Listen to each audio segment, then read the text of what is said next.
नमस्कार, capital TV Bihar के special show 5 का पंच में आपका स्वागत है। हम आपको आज की 5 सबसे बड़ी खबर बताएंगे। मैं आपको बताऊंगा नीतीश कुमार की समृद्धि यात्रा के समापन के दिन सीएम नीतीश ने क्या बड़ा ऐलान किया और अब एक बार फिर से वो जेडीयू के सुपर बॉस बनने जा रहे हैं। मैं आपको बताऊंगा बिहार की सियासत में सीएम फेस को लेकर आखिर कैसे लगाई जा रही हैं अटकलें। मैं आपको बताऊंगी जमीन सर्वे को लेकर विजय सिन्हा के एक्शन के बारे में। मैं आपको बताऊंगा कि आखिरकार कैसे पुलिस वालों की अब वाट लगने वाली है, जो कुर्सियां तोड़ने का काम करेंगे, ना कि बिहार को संभालने का काम करेंगे। मैं आपको बताऊंगी कि बाहुबली के घर में छाया मातम।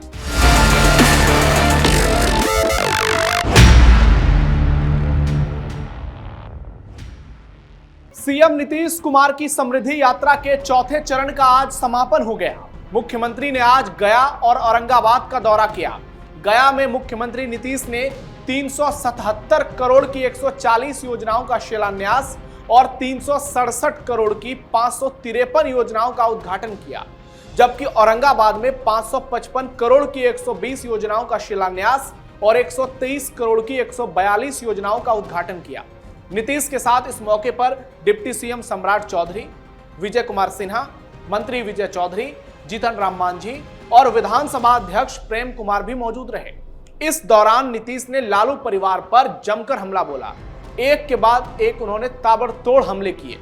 राज्यसभा जाने से पहले सीएम नीतीश की यात्रा काफी अहम मानी जा रही है।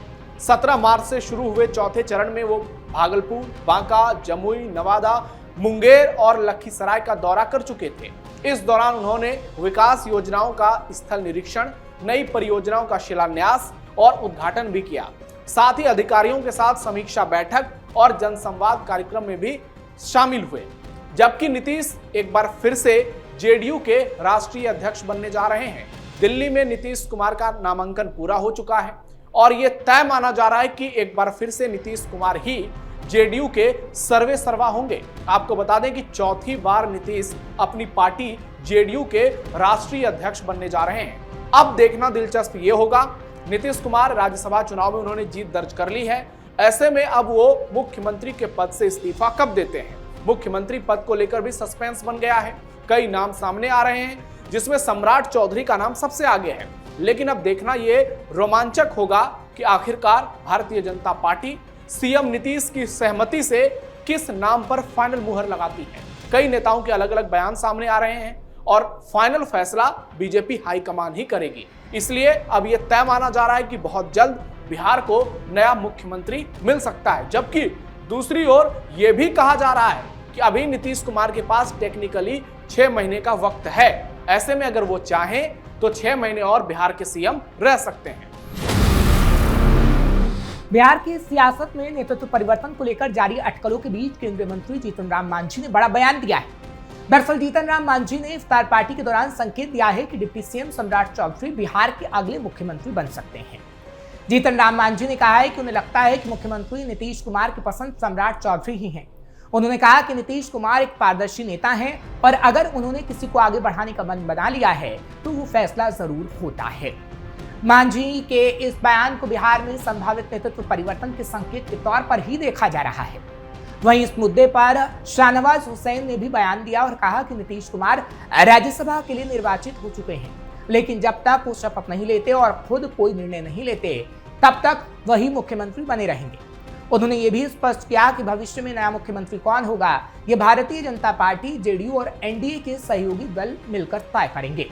वहीं बिहार की नई सरकार में लव कुश समीकरण को लेकर चल रही चर्चाओं पर उन्होंने कहा कि बीजेपी की राजनीति किसी एक जाति या वर्ग तक सीमित नहीं रहती। पार्टी सबका साथ, सबका विकास, सबका विश्वास के सिद्धांत पर काम करती है और हर वर्ग को साथ लेकर चलती है। उन्होंने कहा कि एनडीए ऐसा नेतृत्व देगा जो बिहार की जनता की उम्मीदों पर खरा उतरेगा। फिलहाल सियासी हलकों में चल रही अटकलों के बीच ये बयान साफ संकेत देता है कि मुख्यमंत्री के चेहरे पर अंतिम फैसला अभी बाकी है। लेकिन बात जदयू की करना भी जरूरी है, क्योंकि जदयू की बात करें तो दिल्ली में जदयू के कार्यकारी राष्ट्रीय अध्यक्ष संजय झा ने पत्रकारों से इससे जुड़े सवाल पर कहा है कि अभी तय नहीं है कि कौन मुख्यमंत्री होगा। उन्होंने कहा कि अगला मुख्यमंत्री जदयू का होगा या बीजेपी का, यह तय नहीं है। वहीं बीजेपी के प्रदेश प्रवक्ता और पूर्व विधायक प्रेम रंजन पटेल ने कहा कि मुख्यमंत्री का नाम एनडीए का नेतृत्व सामूहिक रूप से तय करेगा। ये विषय एनडीए के लिए चर्चा का केंद्र नहीं हो सकता। सूत्रों की माने तो मुख्यमंत्री की समृद्धि यात्रा के बाद अगले मुख्यमंत्री पर फैसला हो सकता है। खबरों में बात करते हैं। पूरे बिहार में जमीन सर्वे का काम अभी तक पूरा नहीं हुआ। बीच बीच में कर्मचारियों की हड़ताल भी इसी काम को बाधित करती रही।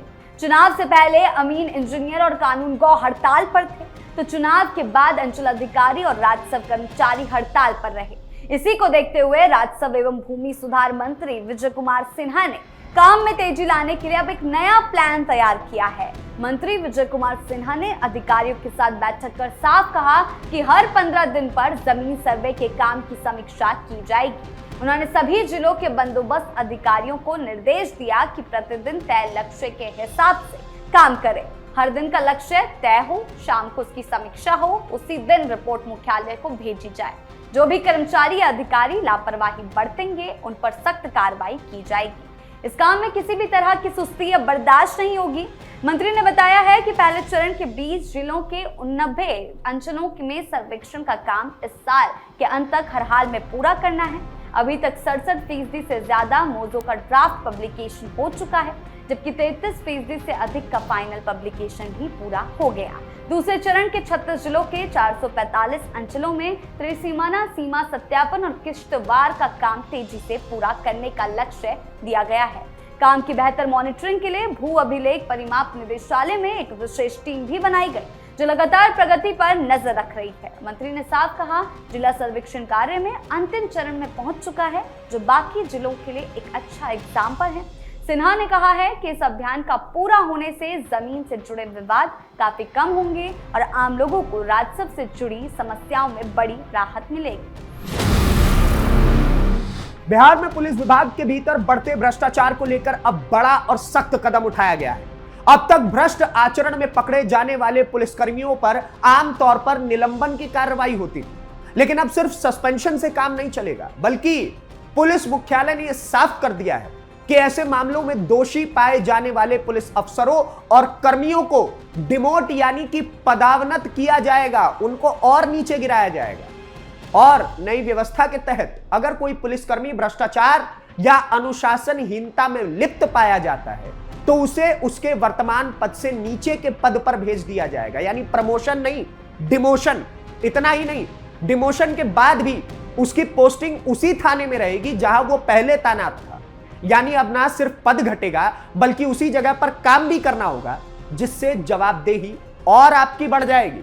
दरअसल पुलिस मुख्यालय को लगातार थानों में तैनात पुलिसकर्मियों के खिलाफ भ्रष्टाचार की शिकायतें मिल रही थी। डीजीपी के जनता दरबार से लेकर वरिष्ठ अधिकारियों तक कई मामले में यह आरोप सामने आए कि कुछ दरोगा और सिपाही अपराधियों से मिलीभगत कर रहे हैं। कुछ मामलों में तो पुलिसकर्मियों पर सीधे तौर पर ब्लैकमेलिंग और जमीन माफियाओं से साठ गांठ के आरोप भी लग रहे थे।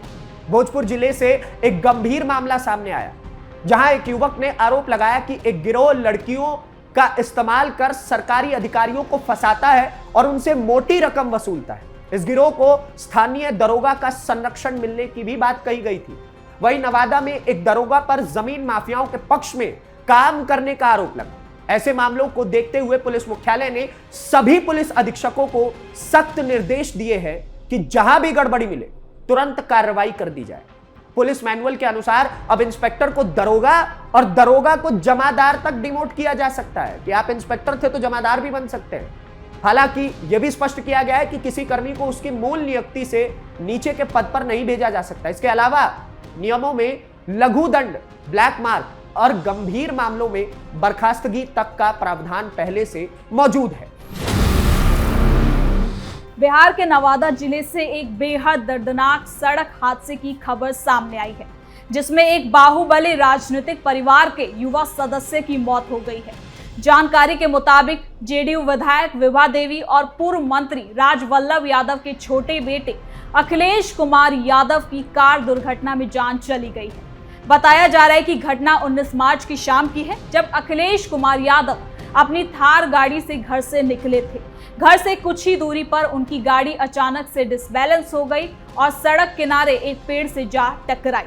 टक्कर इतनी ज्यादा खतरनाक थी कि गाड़ी पूरी तरह से क्षतिग्रस्त हो गई और वो भी गंभीर रूप से घायल हो गए। तो वहीं हादसे के तुरंत बाद स्थानीय लोगों की मदद से उन्हें पास के अस्पताल में भर्ती कराया गया, जहां शुरुआती जांच के बाद उनकी गंभीर स्थिति को देखते हुए उन्हें पटना रेफर किया गया, जहां डॉक्टर ने जान बचाने की कोशिश तो की, लेकिन इलाज के दौरान उनकी मौत हो गई। अखिलेश कुमार यादव सामाजिक रूप से काफी सक्रिय और मिलनसार स्वभाव के माने जाते थे। उनके असमय निधन से पूरे परिवार पर दुखों का पहाड़ टूट पड़ा है। ये घटना न सिर्फ परिवार बल्कि पूरे इलाके के लिए गहरा आघात है। घटना की जानकारी मिलते ही नवादा में शोक की लहर दौड़ उठी। बड़ी संख्या में लोग उनके घर पहुंचे। एक बार फिर इस सड़क हादसे ने ये बता दिया है कि सड़क सुरक्षा और तेज रफ्तार के खतरों को लेकर आज भी कई गंभीर सवाल खड़े होते हैं। तो फिलहाल के लिए 5 के पंच में इतना ही। देखते रहिए कैपिटल टीवी बिहार।